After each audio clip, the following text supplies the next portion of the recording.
Ndabasuhuje kandi mbahaye ikaze kuri uyu muyoboro mushya wa YouTube channel, umuyoboro witwa Tumenye Kristo Rumuri na Kiliziya ye TV. Ngewe ndi Alice Mukeshimana, mbabwire ko uyu muyoboro uzajya wibanda ku biganiro bigaruka ku iyogezabutumwa rya Kiliziya Gatolika. Reka twakire Padiri Ephrem Senani atangire adusobanurira inkomoko ya Kristo Rumuri na Kiliziya ye TV. Murakoze bavandimwe bakunzi bacu, Kristo yazakozwe. Kugira ngo dutangire ibiganiro byo kuri no muyoboro wa Kristo Rumuri na Kiliziya ye TV, reka tubanze twiyambaze Roho Mutagatifu. Izina ry'Imana Data na Mwana na Roho Mutagatifu. Amen. Ngwino Roho Mutagatifu, sanganya imitima yo kwemera bagukunde, ureze roho wawe byose bishya rizabone guhinduka.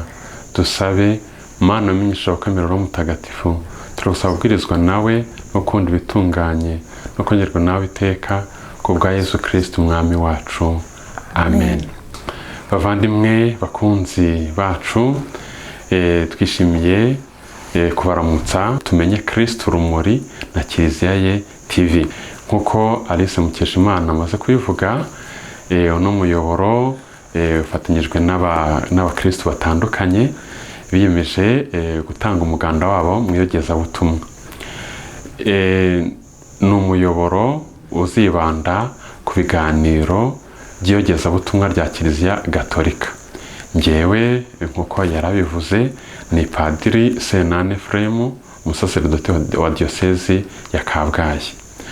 Uno muyoboro witwa n'umuyoboro w'iyogezabutumwa.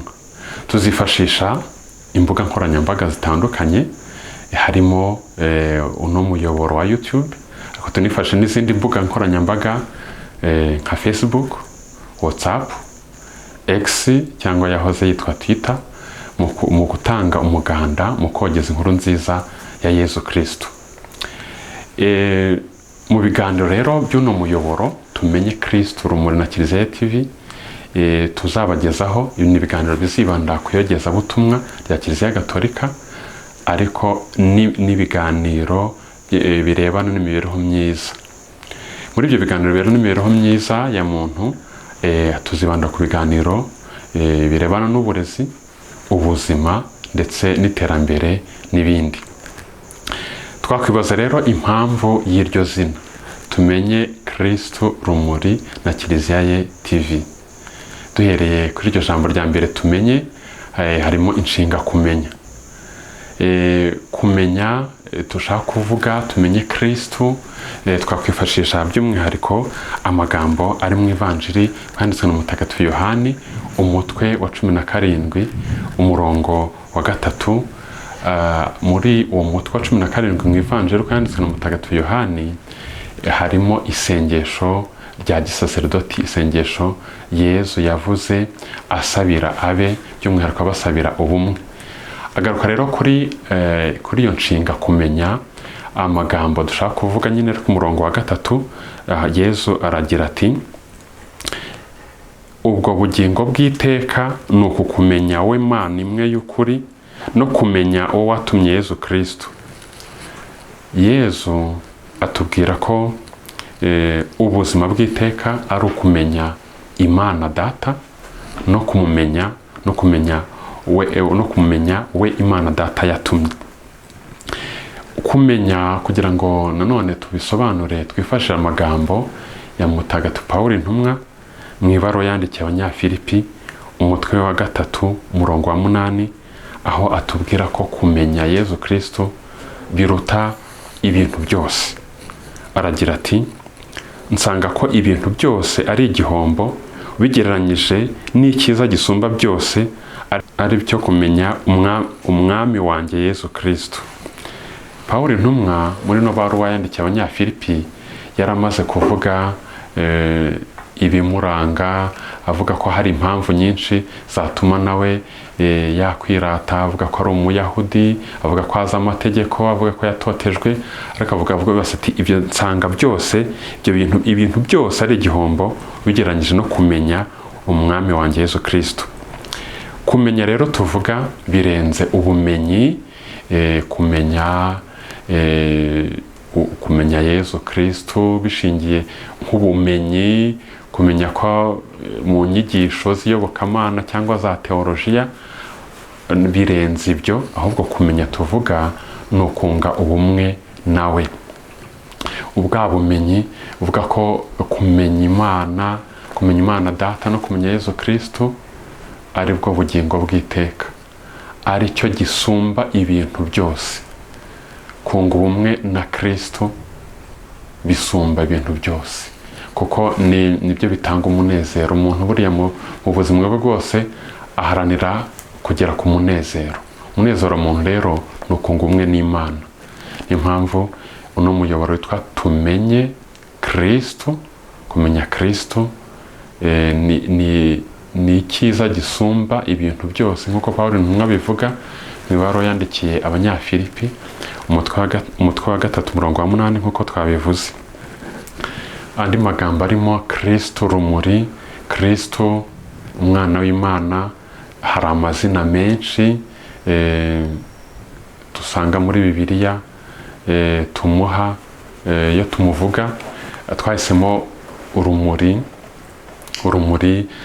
twavuga ko ruzwi cyane, ariko kugira ngo dusobanure ayo magambo none reka twifashishe amagambo mu Ivanjiri ko yanditswe na Mutagatifu Yohani umutwe wa 8 umurongo wa 12, aho Yesu atwibutsa ko ari urumuri rw'isi. Umwanditsi Mutagatifu Yohani intumwa aragira ati, nuko Yesu yongera kubabwira ati, ndi urumuri rw'isi, unkurikira ntazagenda mu mwijima, ahubwo azatunga urumuri rw'ubugingo. Twese rero abantu by'umwihariko abakristo tunabizi neza, ariko n'abantu byose twese turabisangiye ku bakristo, ariko akaba ari umwihariko ko nyine tuzi ko turi mu rugendo tugana mu ijuru. Tugasaba rero ngo Kristo natubere urumuri. Twahisemo no kongeraho ngo tumenye Kristo urumuri na kiliziya ye. Kiliziya ni umugeni wa Kristo. Kiliziya iduhuza na Kristo, ni umuryango w'abana b'Imana. Hagati ya Kristo na kiliziya harimo ubumwe bw'indatana. Pawulo intumwa yavuga ubwo bumwe buri hagati buranga umubano wa Kristo, hagati ya Kristo na kiliziya. Mu ibaruwa yandikiye Abanyefezi umutwe wa 5 umurongo wa 26 aragira ati, Kristo yakunze kiliziya arayitangira, yarayitagatifuje ayisukuza amazi n'ijambo ribiherekeza, kugira ngo ayihingutse imbere ye ibengerana nta bwandu n'iminkanyari cyangwa indi nenge, ahubwo ari kiliziya ntagatifu kandi itagira amakemwa.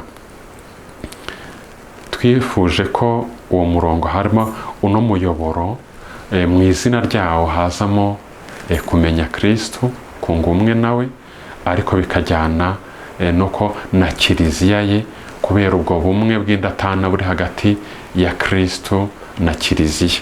Iyo tuvuze kiliziya, umuryango w'Imana, umuryango w'abakristo, umuryango w'abana b'Imana, akenshi duhita dutekereza ku bagize kiliziya, abakristo, abana b'Imana, ariko by'umwihariko kitubangukira no gutekereza ku bayobozi bayo, aribo basaserdoti, by'umwihariko abepiskopi. Rero akenshi abantu bumva bavuga ati Kristo yego nibyo ndamukunda, ariko bavuga ngo kiliziya ye kavuga ati ni oya, cyane cyane babangamiwe n'intege nke rimwe na rimwe z'abayigize zishobora kugaragara ko nyine kiliziya igizwe n'abantu. Ariko kiliziya ni umuryango w'abana b'Imana, irenze abantu nyine bayigize tubona, kuko buriya kiliziya iri mu ibice bitatu, kiliziya mu ijuru, kiliziya yo ku isi ndetse na kiliziya iri mu isukuriro. Rero twagira ngo tubagezeho muri ayo magambo makeya impamvu y'iryo zina, impamvu twahisemo iryo zina.